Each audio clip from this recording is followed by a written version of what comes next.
बिल्कुल फ़ारूक साहब, आप देखें कि अगर बिग इंडस्ट्रियल सेक्टर को देखें तो ये जितनी भी इंडस्ट्रीज़ इस वक्त मिल ऑनर्स हैं, इंडस्ट्री ऑनर्स हैं, ये अपने सेक्टर्स को आज बना के नहीं बैठे। इनको एक अरसा लगा इन इंडस्ट्रीज़ को बनाने में।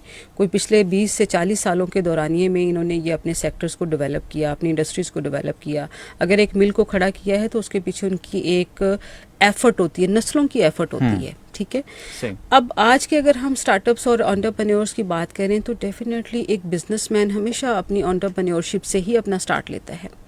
और हमें सबसे पहला फंडामेंटली अगर हम इस एफर्ट को बूस्टअप करना चाह रहे हैं तो जो हमारी एकेडमिया है, जो हमारी यूनिवर्सिटीज़ हैं, अगर वहाँ से ही हमारे यंगस्टर्स को, हमारी जितनी भी हमारी यूथ है, अगर हम वहाँ पे उनको पूरा प्रॉपरली ट्रेंड करके और इस ऐसे सेक्टर के लिए उन्हें एंटरप्रेन्योरशिप और उनकी जो कह लें कि आप स्टार्टअप जो स्किल हैं वो हम बच्चे को अगर दे के यहाँ से बेचते हैं तो बच्चा जो है वो अपनी फील्ड में, अपनी मार्केट में जाने के लिए जो है वो यहाँ से ही अपने स्ट्रॉन्ग फुटेज के साथ जो है वो तैयार होकर निकलेगा।